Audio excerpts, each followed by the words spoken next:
Figure it out.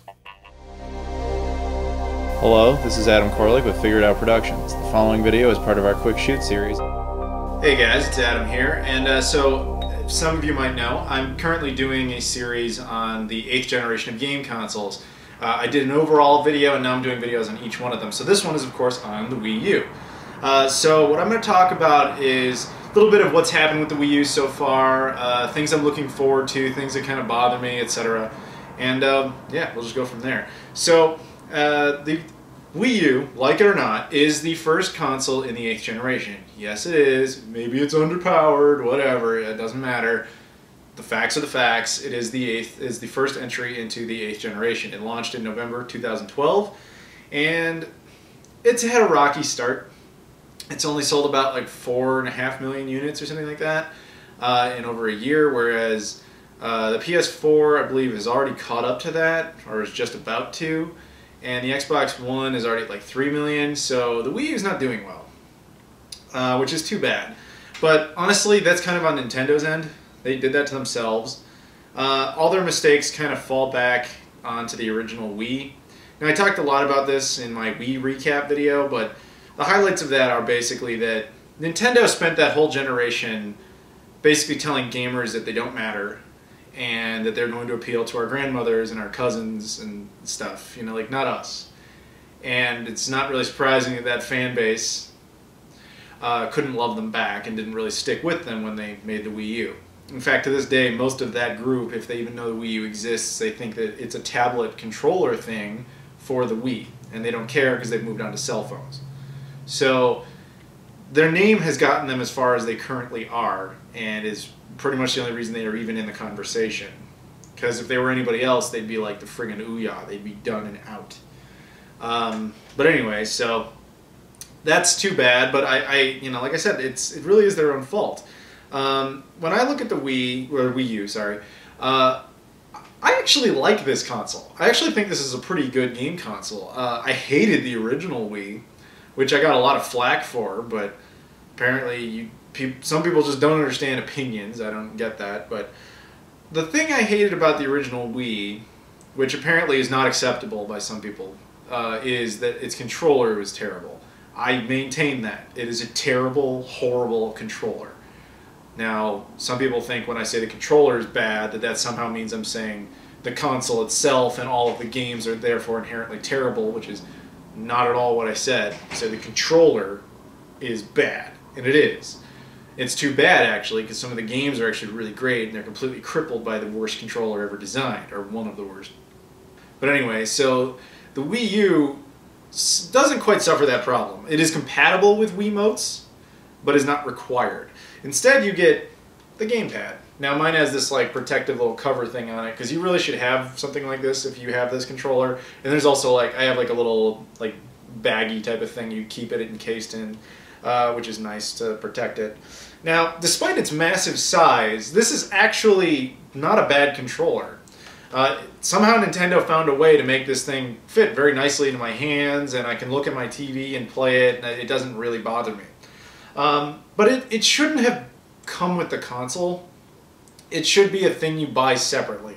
And I think that they did this because they're like, well, tablets are very popular, and this will make it unique and kind of weird, you know. Only this experience will be possible on the Wii U, unless, of course, you have a PS Vita and a PS4, which is obviously what Sony is thinking. It does have some cool pluses, like the ability to play it's like the first portable console, you know. If, you know, like someone else in your house wants to use your TV, you can continue to play your games on here. Now, that doesn't matter to me in the slightest because I live by myself. Well, some weeks one of my friends from Game Society, you know, will stay here for quite a few days to do work, but essentially I live alone, and that's fine with me because you know, I get to use the TV whenever I want. So that feature is neat, but not useful, at least not to me. Now, that's a feature clearly more intended for kids, but it's not a bad feature in concept, but it's, in all honesty, like if the console had come with this controller, the Pro controller, and they said you can buy this separately, you can get all those extra, you know, abilities, I probably never would pick this up. Like, I don't think I would ever really need it. And that's, I think, how a lot of people feel, which is unfortunate, and I think Nintendo's aware of that now. because this thing costs like $100 to manufacture. So as soon as they make the decision, and I think they will do this eventually, as soon as they make the decision to get rid of the tablet, gamepad, whatever you want to call it, they're going to shave the price of the console down by like $100 to make it more competitive. Now, obviously, there's some games that require this thing. Nintendo Land, which was packed in with the console, is obviously one of those examples. Nintendo Land is interesting because it clearly was intended to try and do the same thing Wii Sports did, which was to try to make you have like a honeymoon with this technology. Now, it worked with the Wii because we were all like, oh, bowling, yeah, bowling. Didn't really work with this. Now, I actually was one of the rare few who apparently liked Nintendo Land, but I didn't fall in love with the game. I just thought, oh, that was, you know, playing F-Zero with this thing was kind of cool. You know, you kind of do this and you race, and, you know, I kind of thought that was neat, but hardly make him go, oh, thank you, gamepad, I love you. Like, that never happened. I never had that experience with it. So, like I said, this is a neat function. It kind of makes your Wii U portable in a certain sense, but that's not necessarily anything I need. Now, what would make this really valuable, Nintendo, listen, is a 3DS add-on. Think about it. You could use the TV for one screen and this for the other screen, and with the 3DS doing as ridiculously well as it is, you could really boost sales of the Wii U, and you have the unique ability to do that. I mean, this is an idea that I'm just giving you. You just go ahead and do that. And trust me when I say you'll boost interest in your console. But if you don't want to do that, that's cool. It can continue to stagger. But anyway, I think that what Nintendo's eventually going to do is stop bundling the gamepad with it to, like I said, shave off the price, and they'll start including the Pro Controller instead. Now, when this controller was actually available at the launch of the console, and I picked up the console at launch and I picked up this controller at launch because I was like, the gamepad's fine, but I'd really rather use a real controller. But I had New Super Mario Bros. U and I had Nintendo Land. I don't think I had anything else. And neither of them were compatible with the controller. This one. I think, in fact, the only game that was Call of Duty Black Ops 2, which I did not pick up for the Wii U, nor do I even have it in general. And I think I had the console for like a year and no games that were compatible with this. I think the first one I picked up after that was like Scribblenauts. And eventually, Nintendo kind of started to get smart about this. Most of the games that come out now are compatible with this controller. And they started patching a lot of the older ones. Like now, New Super Mario Bros. U is compatible with this controller due to a simple firmware update. In fact, most of the games I think I have like 10 or something. I don't really remember how many games I have offhand. Most of them are compatible with the Pro Controller now, which is awesome because honestly, this is how I want to play a game, with a real controller looking at my TV. You know, if a game can truly benefit from using the gamepad, then hell yeah, bring it on. I'm all for it. But if I don't need to be using this, I want to use this. And I think Nintendo is finally kind of aware of that. So don't be surprised if, in an effort to keep the Wii U competitive sales-wise, they eventually drop the gamepad to shave off the cost. Now that will mean patching a lot more games, which they're already in the process of doing, and it will mean that certain games will simply not function unless you have it, but that's the way it is. Nintendo kind of needs to do that. Now, let's talk about the underpowered thing. Nintendo made a mistake. You know, they made underpowered hardware, which, you know, I know it worked with the Wii, but like we've discussed before with the Wii, it was kind of a freak exception because with the Wii, they appealed to a completely different market that was never in the market for a console to begin with. Like, your grandmother wasn't going to be buying a PlayStation 3 or an Xbox 360, but she thought the Wii bowling was funny or fun, whatever. She didn't, you know, they got a kick out of that, and that's why they would pick it up. That same market is not interested in a Wii U. And that's unfortunate, but it is what it is. So, being underpowered now means they're kind of suffering by not having enough third-party support. Now that I think about it, who else is still there? I think WB Games, who made the Scribblenauts games, which are really good. If you have a Wii U and you're looking for some titles that are not just first-party Nintendo stuff, those are some good ones. And Sega, who at the moment is just contractually obligated to be there, like with Sonic Lost World and so on. So, Nintendo's going to have to kind of go it alone for the rest of this generation, I think. Unless they drop the price of the console by getting rid of the tablet, gamepad, whatever, and then start, you know, increasing sales. Then I assure you, third-party developers will jump on board. You may not get multiplats, In fact, just be happy you've got the multiplats you've already got. You know, it's kind of impressive that you have Call of Duty Ghosts, and it's not because it's not powerful enough. I mean, it came onto the PS3 and it came onto the 360, so it made sense that it would get the Wii U.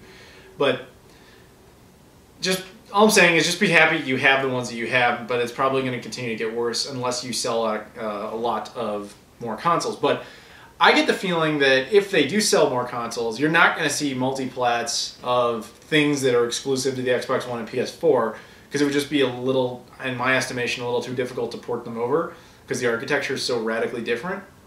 So instead, you'd probably get exclusive titles for this machine by third-party developers. You know, Capcom could make some exclusive Resident Evil game for it or something like that. That's just the way I think it might go down if Nintendo does everything right.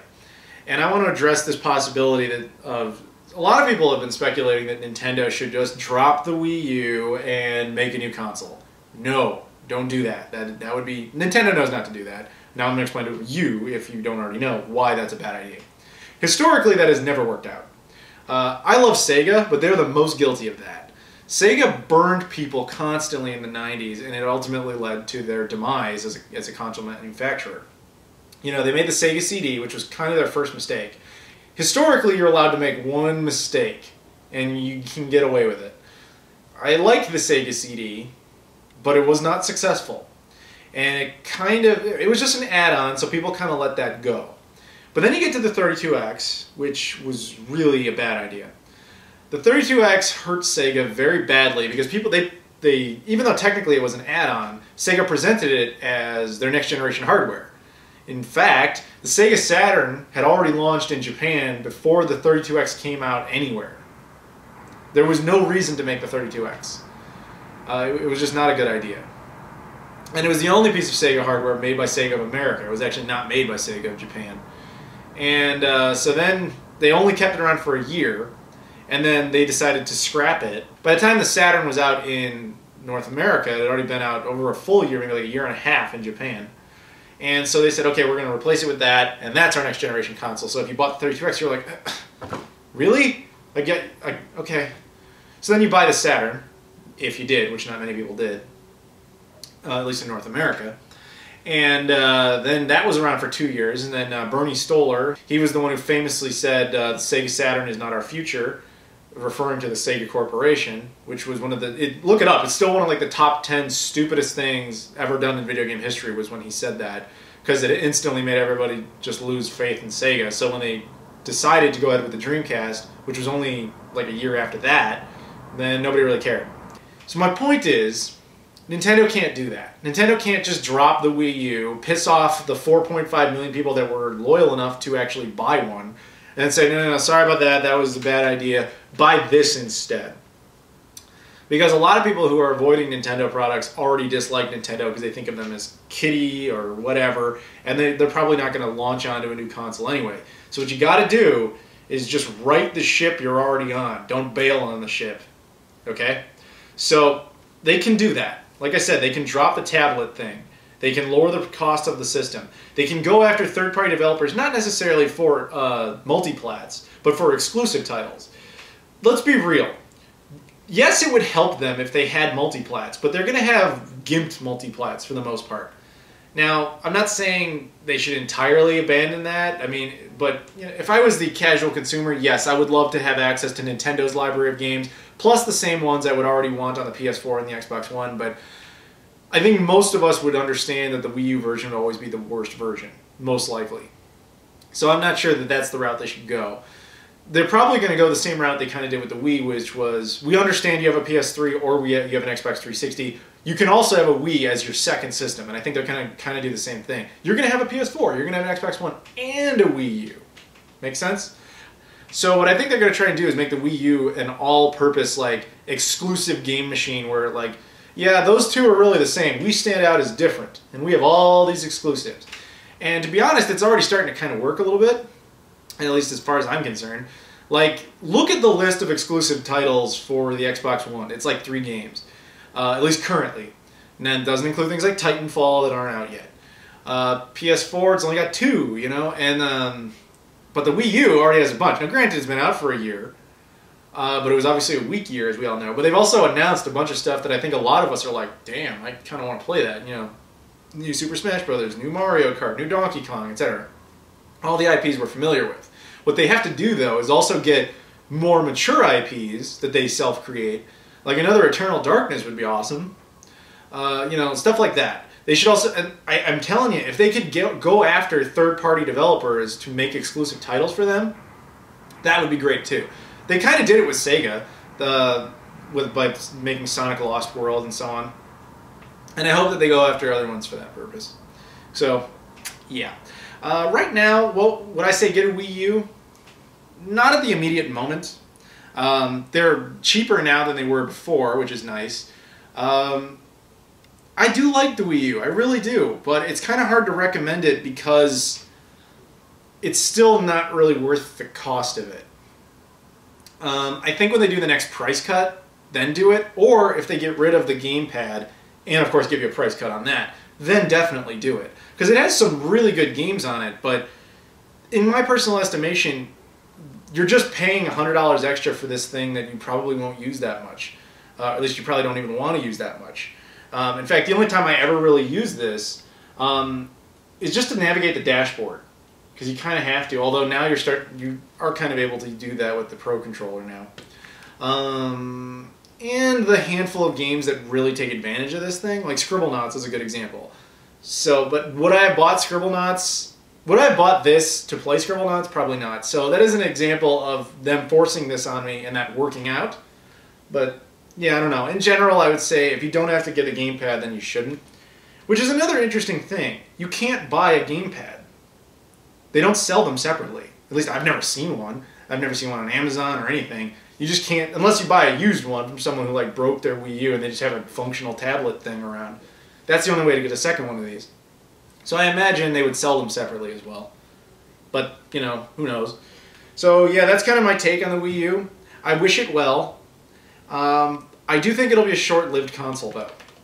Like I said, I don't want them to just abandon it yet. But I do think they will, probably in like 2016. I think Nintendo is the only one of the big three, as it were, that stands any real chance of launching another console. Now again, I will talk about this in an upcoming video I'm going to do on why I think this is the last generation. But this is a possible exception. Nintendo is unique in the sense that they are just a game company. You know, they don't have anything else to fall back on. They also have an underpowered console compared to their competition, and they're also kind of in a bubble as far as like what they think the world wants. So it wouldn't surprise me if in 2016, at like E3 2016, they announced something else to replace the Wii U, but they got to ride it out for a couple more years at least, and then kind of ease you into the fact that they're upgrading. And I kind of doubt that Microsoft and Sony would follow suit, because my guess is whatever Nintendo makes would catch up to them and then just be over a little bit. Does that make sense as far as power goes? Probably backwards compatible, you know, just to kind of help ease everybody into the transition. I don't know, who knows. But yeah, so that's kind of my first, well, not first thoughts because I've had it for a year, but that's my thoughts on what I think the Wii U kind of has been and what I think it will be. It's the console that, honestly, right now, I'm the most excited to be using because it has the most upcoming games I'm interested in. But I don't know how long that'll last. So yeah, that's kind of that. And I want to thank you guys for watching, and I'll see you all later.